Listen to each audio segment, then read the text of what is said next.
Well, good evening. It is a wonderful pleasure to be able to introduce Lawrence Michael McNerney to the induction here at the Elgin Sports Hall of Fame, and particularly to accept that honor on behalf of Mike's two granddaughters, who regrettably cannot be with us here in person tonight.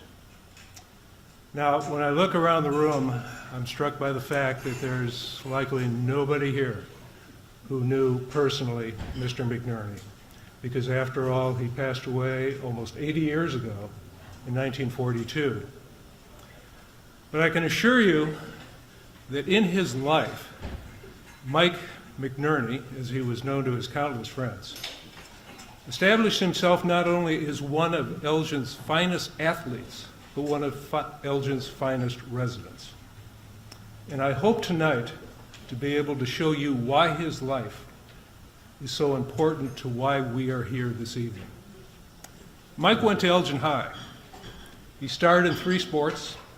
He quarterbacked and captained a football team regarded as the state champions. Now, if you look at the newspapers at the time, there's some belief on the part of Northwestern University that he was going to go there and become their next quarterback. Seriously. What other college, though, could an athletic, red-haired, blue-eyed son of Irish-American immigrants go to but Notre Dame? And of course he did. He enrolled with the Fighting Irish, went there, lettered for 3 years, and quarterbacked the football team.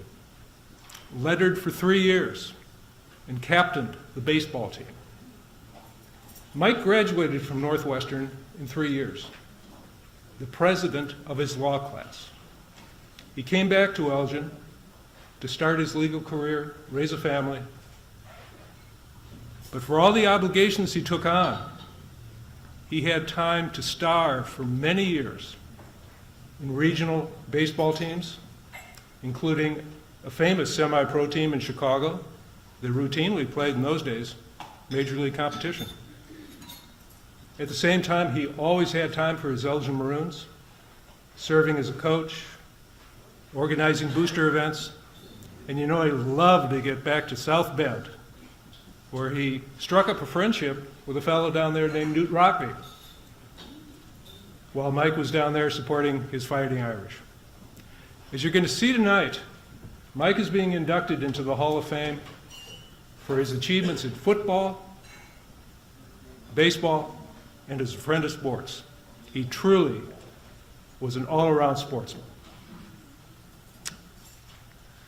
Now, the games Mike played, particularly football, have changed a lot. I doubt that Mike, as a quarterback, ever threw a forward pass. But on the other hand, he was a great drop kicker. And as you know, that play doesn't even exist anymore.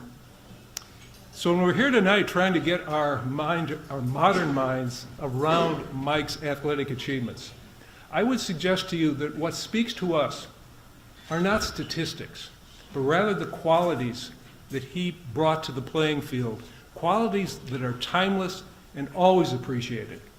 First, an absolutely remarkable physical toughness and courage. And second, a personality that simply radiated confidence and leadership. As for toughness, in his junior year at Elgin High, playing against Rockford, he took the opening kickoff, did a good run back, and broke his leg. But he was the captain of that team, and he stayed on the field, and he quarterbacked the Maroons for most of the rest of the game on a broken leg. Now, in his second year at Notre Dame, he was not expected to play in their big game against Wisconsin. His knees were just too damaged. But he did suit up, they put him in, and he was nearly killed. He took injuries that were so severe, including one, a powerful hit just above his heart. He was taken off the field unconscious. It took 30 minutes to revive him. The team sent him back home here to Elgin, hoping he could recover, but never expecting to see him on the playing field again that year. Well, he was back on the playing field for Notre Dame in a month. And on his first play back, he fielded a punt, ran it back 40 yards for a touchdown. Now, his senior year at Notre Dame was the year he quarterbacked the Fighting Irish. And it was probably one of the most brutal and tragic years in American sports history. You see, Mike played in the era of the flying wedge. You know that formation in football where the group of the young men get together around the ball and they just run it and push it forward into another group, which is running and pushing back, kicking, fighting, scratching. And so many young men, too many young men, were dying as a result of broken necks, broken spines, broken bodies. The President of the United States, Teddy Roosevelt, who you know was no wimp, called the leaders of football to a meeting at the White House and said, "You have to change this game to save it." And they did change it. They introduced innovations to open up the game, like a line of scrimmage and a forward pass. But Mike never experienced these changes. But thankfully, he did not have to give his life for the Fighting Irish, but he did give his mobility. You see, those knee injuries added up. And in his senior year, in October, there was a headline in one of the newspapers that said, "McNerney quits the game." His knees were just too bad. Now, he stayed with the team because he had such leadership qualities that they wanted him to coach the second team during practices. Well, this all lasted a couple weeks. Pretty soon he was back on the field. He finished up his senior year quarterbacking the Fighting Irish with special knee braces. I feel very confident that but for those knee injuries, we would be here tonight inducting a Major League Baseball player.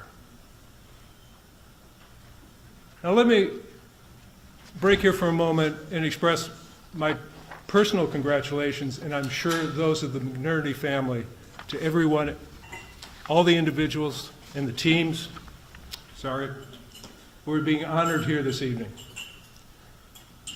Your achievements are awesome. And I want to thank, too, the Hall of Fame for giving the community the opportunity to recognize those achievements and celebrate them here tonight. This has made me think a bit and wonder, why is it that we not only enjoy, but that we honor sports so much? Bear with me on this, because I know what we read in the newspapers and what we see sometimes on the playing field will challenge this belief. But isn't it still in our hearts the feeling that there's a traditional connection between sport and character? And isn't it true that our greatest sports heroes are men and women who not only entertain us, but inspire us?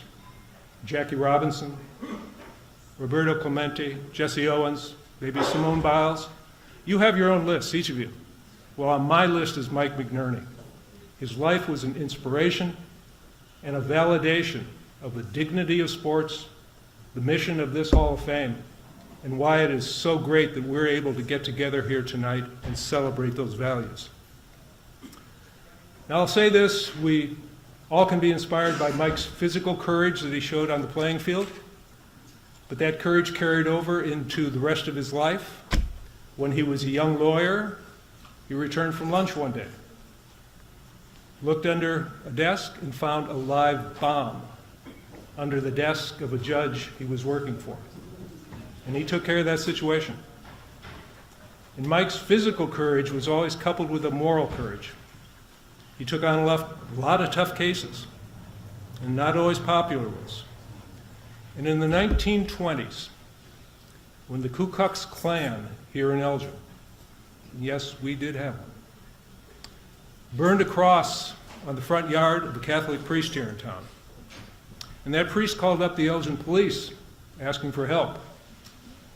And the police said, "You're on your own, brother." Mike McNerney stood up publicly against the Klan and said, "This has got to stop."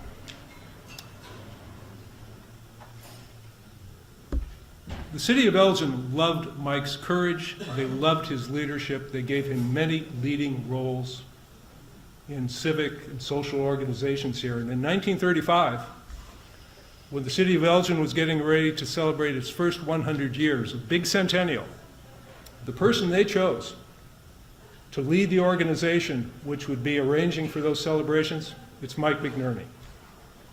You know, in everything Mike did, he was always the captain, always the quarterback. Mike's life had a huge impact. And when he died in 1942, unexpectedly and way too soon, his obituary was published across the United States and even in the New York Times. But he was always an Elgin guy. He brought honor to his hometown. And so, on behalf of myself, but most especially on behalf of Mike's family, I want to thank the Elgin Sports Hall of Fame for honoring Mike tonight. Thank you very much.